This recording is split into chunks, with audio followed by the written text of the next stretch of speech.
Donc, cette technique-là, elle s'appelle la méthode AIDA. C'est la méthode AIDA. Donc, si tu ne connais pas cette méthode, je te conseille aller sur Internet, regarder. Je développerai ici, mais je suis sûr que tu l'as toujours utilisé. Tout le monde l'utilise, c'est juste qu'on ne l'adapte pas à notre business. J'ai géré plusieurs entreprises qui ont fait des millions d'euros et j'ai accompagné aussi des entrepreneurs à développer leur business et à optimiser leur rentabilité. Donc, c'est pour cela, aujourd'hui, on va étudier un paramètre qui est super important dans une entreprise. Donc, ce paramètre-là, il y en a beaucoup qui le négligent pas, mais beaucoup ne comprennent pas ce paramètre-là. Ils le connaissent comme ça, mais ils ne le comprennent vraiment pas. Donc toi, en tant que chef d'entreprise, tu dois maîtriser ce paramètre-là. Et ce paramètre-là, c'est le chiffre d'affaires. Je sais bien ce que tu vas me dire. Tu vas me dire que, bon, ce qu'ils racontent tous, que le chiffre d'affaires, c'est pas le plus important. Le plus important, c'est ce qu'on garde dans la poche. C'est ce qui nous reste à la fin. Oui, tu as raison. Mais si tu n'as pas de chiffre d'affaires, tu garderas rien dans ta poche. Donc, si tu n'as pas de chiffre d'affaires, tu ne pourras rien gérer. C'est comme si tu voulais gérer de l'argent, alors que l'argent, il n'est pas encore là. Donc, le nerf de la guerre doit être ce paramètre-là. Ce paramètre-là, tu dois le maîtriser. Parce que si ce paramètre-là n'existe pas, ça ne sert à rien à ton entreprise. Donc, le chiffre d'affaires, beaucoup disent que ce n'est pas le plus important. Oui, il y en a beaucoup qui le disent parce que c'est le plus difficile à gérer. Bien sûr que oui, ça, c'est le plus difficile à gérer. Le plus difficile, ce n'est pas les marges fixes, ce n'est pas les marges variables, ce n'est pas les bénéfices. Non, le plus difficile, c'est le chiffre d'affaires, à générer du chiffre d'affaires. Ça, c'est le plus difficile. Et pour cela, les gens, ils fuient ça. Il faut que tu maîtrises vraiment ce paramètre-là. Après, tu vas dire, non, c'est simple, pourquoi des calculs mathématiques? Si tu regardes toute la vidéo, tu vas voir, derrière ce chiffre d'affaires, se cache beaucoup d'informations. Le chiffre d'affaires, tous les jours, il essaie de te donner des informations sur ton business, mais bon, à défaut de ne pas comprendre son langage, on arrive à capter l'information qui est en train de nous véhiculer. Le calcul basique du chiffre d'affaires, c'est le chiffre d'affaires, c'est égal, si tu as un produit dans ton entreprise, à la quantité de produits vendus ou de services, si tu as un service dans ton entreprise, multiplié par le prix de ton produit. Donc ça, c'est le calcul basique du chiffre d'affaires. Si tu as un produit ou un service à vendre. Donc ça, c'est calculé sur une période bien déterminée. Pourquoi? Parce qu'on peut calculer le chiffre d'affaires par rapport à une heure de travail, par rapport à un jour de travail, par rapport à un mois de travail, ou bien par rapport à une année de travail. Donc vraiment, c'est pour une période bien déterminée. Donc si on a plusieurs produits, par exemple, on a un exemple, supposons que dans ton entreprise, que tu as par exemple 3 produits. Le produit A, tu as le produit B et tu as le produit C. OK? Donc le chiffre d'affaires total sur une période donnée, donc une heure, jour, mois ou année, c'est égal au chiffre d'affaires du produit A plus le chiffre d'affaires du produit B plus le chiffre d'affaires du produit C. Donc ça, c'est le chiffre d'affaires total. Donc si on prend l'exemple de quelqu'un qui vend des boissons, par exemple, une entreprise qui vend des boissons. Par exemple, on prend une entreprise qui vend des boissons. Et l'exemple, on va prendre A, c'est l'eau. B, par exemple, c'est jus d'orange. Et C, c'est du jus de pomme. Exemple. OK? Donc supposons sur une journée, ici, il a vendu 100 bouteilles d'eau. Ici, il a vendu 90. Et ici, disons, il a vendu, je ne sais pas, 150 jus de pomme. Et l'eau coûte 1,50 € la bouteille. Ici, on est à, disons, 2 € le jus de fruits. Et ici, 2 € aussi. Donc, si on calcule le chiffre d'affaires dans la journée de ce vendeur, le chiffre d'affaires total, c'est le chiffre d'affaires de chaque produit. Et le chiffre d'affaires, c'est la quantité vendue multipliée par le prix de vente. Donc, la quantité de l'eau, il y a 100 bouteilles d'eau qui sont vendues à 1,50 € plus 90 bouteilles de jus de fruits qui sont vendues à 2 € plus 150 jus de pommes qui sont vendus à 2 €. Ça fait un total de ici, donc ici on est sur du 150 €, ici on est sur du 180 € et ici on est sur du 300 €. Ça nous fait un total de 180 plus 60, donc ici on est sur du 330 plus, donc on est à 630 €. Donc ça c'est le chiffre d'affaires total qu'on fait sur une journée par exemple de 630 €. Mais ici, on a un chiffre. Ça ne nous dit pas grand-chose sur ce chiffre d'affaires-là. Il faut vraiment qu'on comprenne qu'est-ce qui se cache derrière ces 630 €. Parce que si on ne le connaît pas, on ne pourra pas manipuler ce chiffre, parce que ce chiffre, on peut le manipuler. Mais on peut le manipuler que si on comprend quelle information qu'il est en train de nous véhiculer. C'est pour cela, le chiffre d'affaires, on va regarder qu'est-ce qui se cache vraiment, quel est le paramètre le plus important. Parce qu'ici, on voit que des produits avec un prix de vente, mais il y a quelque chose qui se cache derrière qu'on n'a pas regardé. Je sais que tu le sais. Mais ça, il faut qu'on le regarde parce que c'est super important. Bon, je vais effacer ici, on va reprendre et on va regarder qu'est-ce qui se cache vraiment derrière ce chiffre d'affaires. Parce que si tu comprends vraiment qu'est-ce qui se cache derrière ce chiffre d'affaires, tu pourras vraiment développer ton chiffre d'affaires dans ton entreprise. Alors, on va reprendre la formule du chiffre d'affaires. Donc, la formule du chiffre d'affaires, c'est égal, chiffre d'affaires, c'est la somme, ça veut dire somme en mathématiques, c'est la somme des quantités vendues multipliées par le prix de vente. Donc ça, c'est la formule basique du chiffre d'affaires. Mais ici, on va essayer de transformer cette formule-là pour faire apparaître quelque chose qui est très important dans une entreprise, qui permet même l'entreprise de vivre. Et ce paramètre-là, c'est le client. Parce qu'en fait, le produit, il est important, les employés sont très importants, mais le client est super important. Et là, on a un chiffre d'affaires, mais on ne voit pas apparaître ce client-là dans ce chiffre d'affaires-là, alors que c'est lui qui génère ce chiffre d'affaires-là. Parce que les produits sans les clients, ben, ça ne sert à rien, ça ne générera pas de chiffre d'affaires. Il faut au final un client qui achète ces produits-là pour que tu puisses générer ce chiffre d'affaires-là.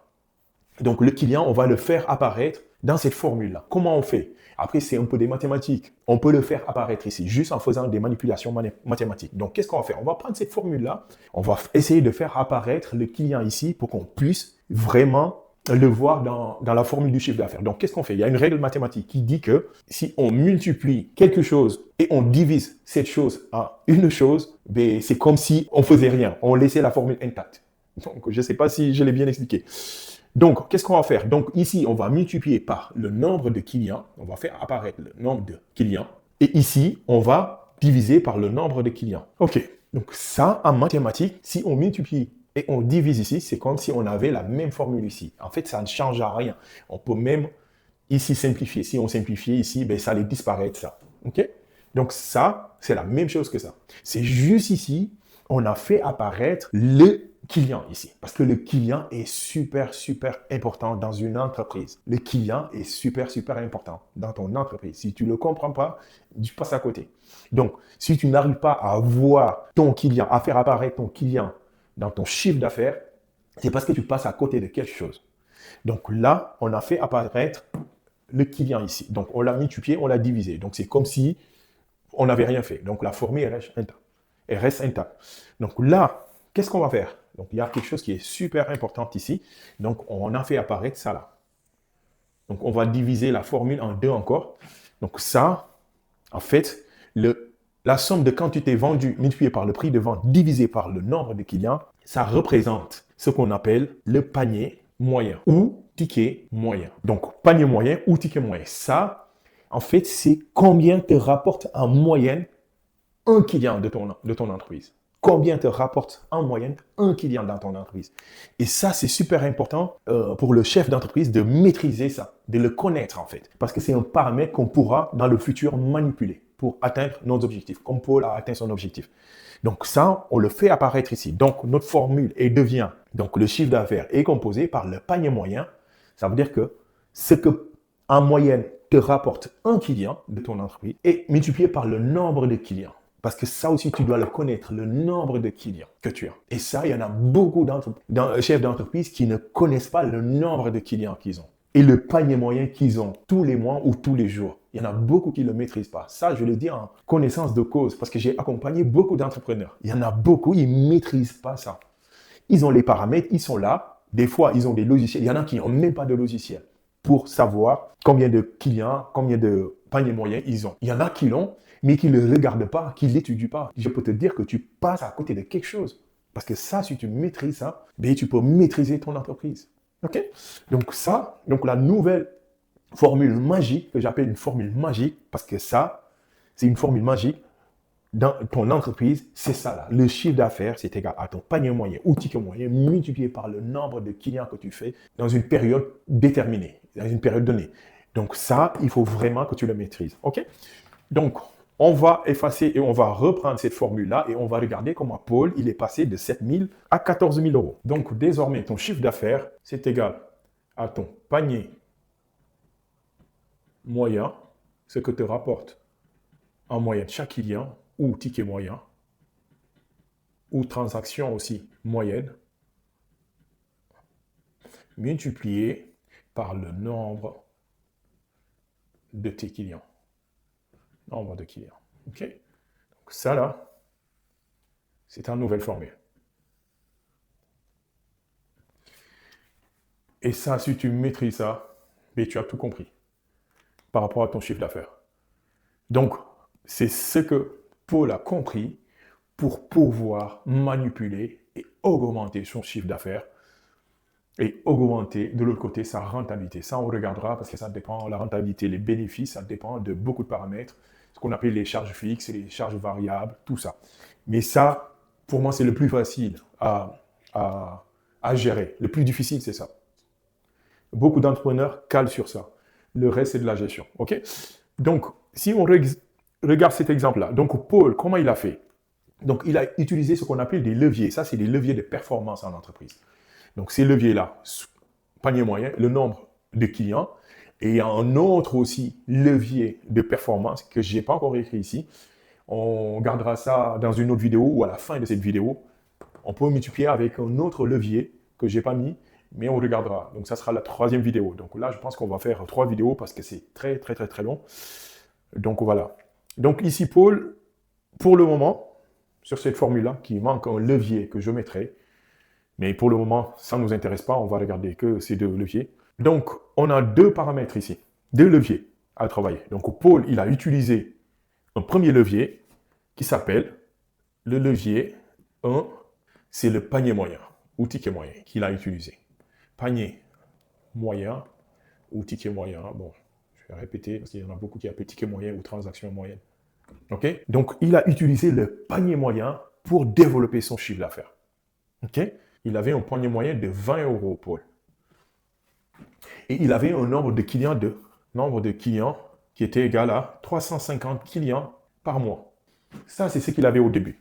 Donc, si on calcule le chiffre d'affaires initial de Paul, donc c'est 20 € multiplié, donc le panier moyen multiplié par le nombre de clients, 350, ce qui nous donne exactement un chiffre d'affaires de 7 000 € par mois. Donc, la période de référence ici, c'est le mois. Donc, initialement, c'est ce que Paul gagnait.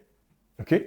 Donc, on va regarder ici comment Paul va travailler le levier de performance qui s'appelle le panier moyen pour passer de 7 000 à 14 000 €. Pour faire ceci, Paul, il a augmenté son panier moyen de 40 €.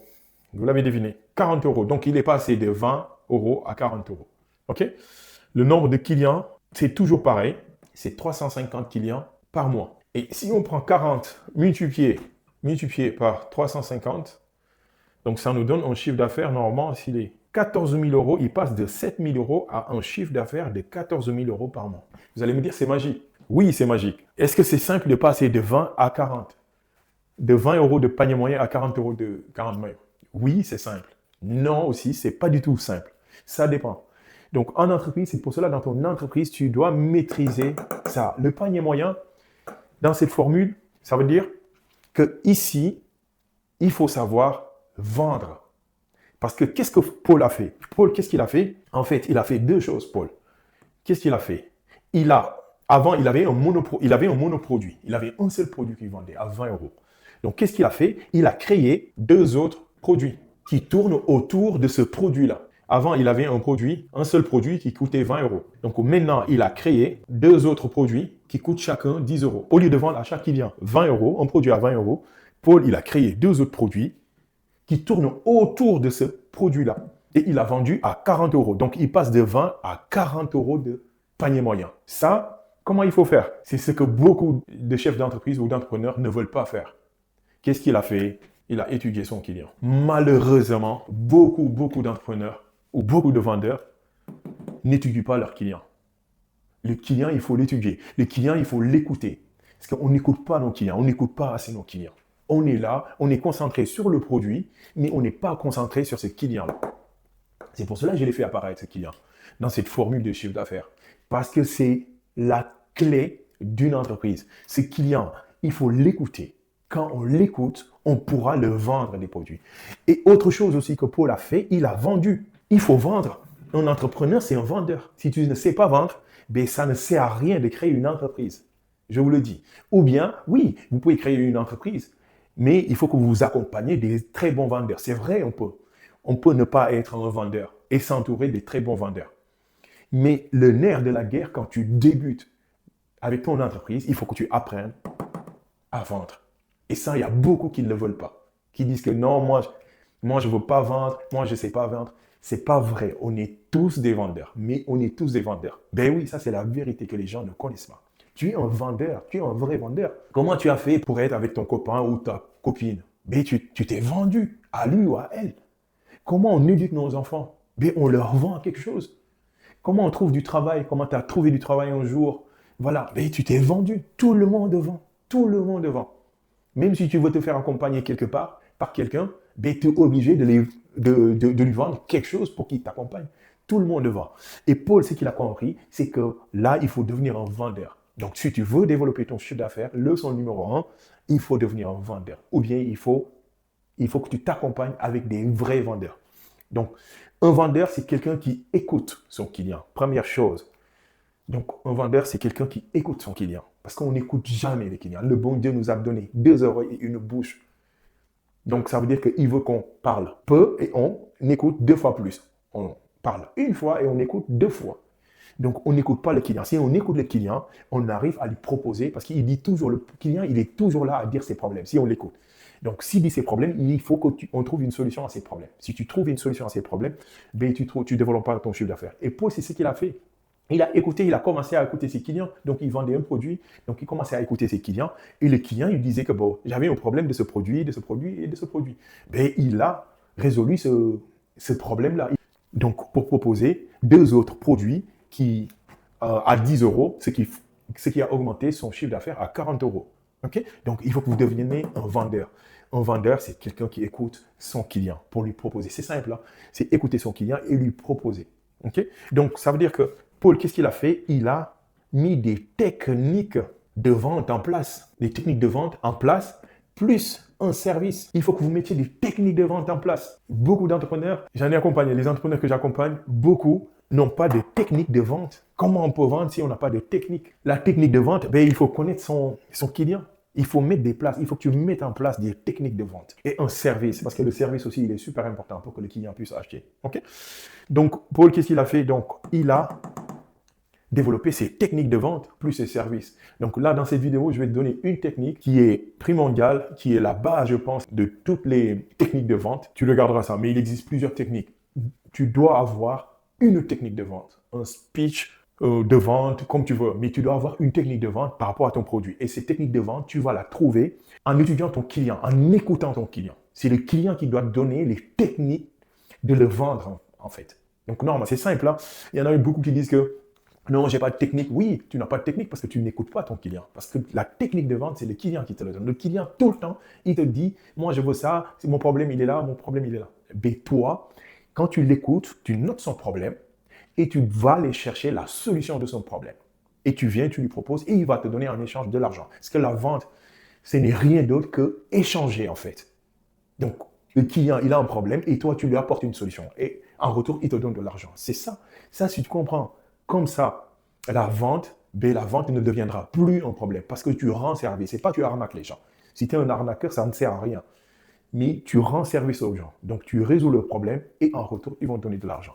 Donc, il faut que tu trouves des techniques de vente. Là, je vais te parler d'une technique qui existe, que tout le monde utilise et qui est le corps, qui est l'âme de toute technique de vente. Même si tu écoutes ton client, tu dois utiliser cette technique, tu dois l'adapter par rapport à ce que ton client te dit quand tu lui proposes une solution à son problème. Okay? Donc, cette technique-là, elle s'appelle la méthode AIDA. C'est la méthode AIDA. Donc, si tu ne connais pas cette méthode, je te conseille d'aller sur Internet, regarder. Je développerai ici, hein, mais je suis sûr que tu l'as toujours utilisé. Tout le monde l'utilise, c'est juste qu'on ne l'adapte pas à notre business. Et il faut que tu utilises cette méthode-là pour développer. Parce que Paul, c'est cette méthode-là qu'il a utilisée pour développer son chiffre d'affaires. Alors, AIDA, ça veut dire quoi? On l'appelle aussi la méthode de l'entonnoir. Hein. Alors, A, ça veut dire attention ou accroche. I, ça veut dire intérêt. Je vais dessiner comme ça parce qu'on l'appelle aussi la méthode de l'entonnoir. Ça, c'est intérêt. OK? I comme intérêt. D comme désir. A comme action ou achat. Mais nous, ce qui nous intéresse, c'est achat. Ou passer à l'action, quoi. Donc, c'est la méthode AIDA. Donc, A, ça veut dire c'est l'attention, c'est l'accroche. Donc, pour pour pouvoir proposer une solution à quelqu'un, ben, il faut l'accrocher d'abord. Il faut porter son attention. Il faut qu'il ait un intérêt sur ce que tu portes son attention. S'il n'a pas d'intérêt dedans, ben, ça ne sert à rien. Donc, il faut qu'il ait un intérêt sur ce que tu portes ton attention. D, c'est le désir. Ça, c'est une clé. C'est une clé. Ça, je l'avais utilisé avant, je l'utilisais inconsciemment, mais je ne savais pas ça. Mais ça, si tu le maîtrises, c'est une clé, le désir. C'est pas du tout cartésien. Hein. C'est quelque chose, mais on va se dire, mais qu'est-ce qu'il fait là? Mais ça, c'est une clé, le désir. Et une fois qu'il a le désir, ben, il va passer à l'action. Pourquoi? Parce que le désir, c'est la clé. Dans toutes ces étapes, ça, c'est la méthode de l'entonnoir. Donc, c'est sous forme d'entonnoir. Hein. Mais si on a un produit qui est là, ben, il faut dire coucou au client, ben, je suis là, j'ai un produit. Donc, il faut l'accrocher. Donc, en général, le client, il vient dans la boutique, donc on lui propose des trucs, ben, sinon c'est au téléphone, sinon on va le démarcher. Quelle que soit la méthode, il faut porter l'attention du client, il faut l'accrocher. Sinon, il ne va pas savoir que ton produit existe. Une fois que tu l'as accroché, la deuxième chose, il faut susciter un intérêt. Donc, l'intérêt, il faut que le client ait un intérêt sur ton produit. Donc, ça, Paul, comment il a fait? Ben, l'intérêt, parce qu'il a écouté le client. Quand tu écoutes ton client, tu sais qu'il a un problème. Donc, le problème, c'est ton intérêt. Le problème qu'il a, c'est ton intérêt. Okay? Donc, tu proposes une solution. Donc, l'intérêt là, donc c'est la solution à ce problème-là. Okay? Donc, parce qu'il aura directement un intérêt. Et le désir. Il y en a qui font très bien ça, mais ici, si vous échouez ici, c'est mort. Alors, on est obligé de passer par ces étapes-là pour arriver ici. Mais ici, si tu échoues, t'es mort. Parce que, en fait, en vérité, si on n'arrive pas à déclencher des émotions chez le client, on n'arrivera pas à débloquer son cœur. C'est-à-dire, pourquoi je parle de son cœur? Parce qu'en fait, l'argent qu'on a ici pour payer, ou bien sur notre compte bancaire, l'argent là, par exemple, l'argent là, qu'on a, ou bien la carte bleue là. Donc ça là, en fait, en vérité, on croit que cet argent-là, c'est ici. Mais c'est faux. L'argent là, il n'est pas là. Il n'est pas sur le compte bancaire. L'argent là, en vérité, il est bloqué, il est dans notre cœur en fait. Donc ça, c'est pour tout le monde. Hein. Tu peux renier ça, tu peux dire que non, moi, c'est pas le cas. C'est faux. Nous tous, on est pareil. L'argent là, notre argent, il est bloqué ici dans notre cœur. Donc si on n'arrive pas à déclencher des émotions chez le client, on n'arrivera jamais à débloquer cet argent-là. Donc, une fois on a débloqué ici, là, une fois on a déclenché les émotions, donc on déclenche un désir ici, mais ici c'est débloqué, donc le client, naturellement, il passe ici. Donc, ça veut dire qu'il sort sa carte bleue ou bien son argent pour payer. Et une fois ici c'est débloqué, dès qu'il passe à l'action, en général, tout ce qu'on propose au client, il achète parce que tu l'as bien préparé. Là, il est prêt, parce qu'ici, c'est débloqué. Maintenant, il est prêt à payer. Et c'est là, une fois qu'on a passé ce cap-là, qu'il faut proposer des upsells ou bien des ventes additives. Parce qu'en général, le client, il est prêt pour passer à l'action. Donc ici, cette étape-là, elle est super, super importante. Donc, passez du temps réfléchissez, passez du temps avec votre client pour pouvoir déclencher ces émotions, ces désirs-là. Alors, toutes ces étapes-là sont super importante. Mais moi, je trouve que cette étape-là, si c'est sur 100%, cette étape-là, moi, je lui donnerai la note de 70%. Là, je vais ranger l'argent. Je préfère le ranger ici. Bon, je range. Ici, je donnerai 70% de la puissance. Ici, je mettrai un 10%. C'est important, hein, par contre. Très important. Il faut le faire. Ici aussi, 10%. Et ici, 10%. Toutes les étapes sont super importantes. Mais en général, c'est cette étape-là c'est cette étape-là qui détermine en fait vraiment l'achat du client, qu'il puisse passer à l'action. Donc, on a terminé ce premier levier, le panier moyen. Sachez que c'est vraiment super important, ce panier moyen-là. Les grands groupes qu'on connaît, les grosses entreprises, travaillent toujours leur panier moyen. Ils réfléchissent toujours comment ils peuvent proposer des produits en plus à leurs clients. Parce que le client, il est déjà là. Pourquoi ne pas lui proposer des services dont il a besoin parce que tu l'as déjà chez toi. Si vous regardez les grandes distributions, c'est ce qu'ils font tout le temps. Avant, ils vendaient que de la bouffe. Maintenant, ils proposent du tout. Même le voyage, maintenant, ils le proposent aux clients. Parce que c'est super important. Parce qu'une fois le client il te fait confiance, en général, ça veut dire faire confiance. Il va te faire confiance dès que tu déclenches des désirs chez lui. Il va te faire confiance. Et là, tout ce que tu lui proposeras, en général, il le prendra. OK? Donc, super important, cette étape-là. Donc, on va passer au niveau du deuxième levier qui a permis à Paul de développer son chiffre d'affaires, de multiplier par 2 son chiffre d'affaires, c'est-à-dire de passer de 7 000 euros à 14 000 euros par mois. Donc, on va regarder la deuxième méthode, le deuxième levier.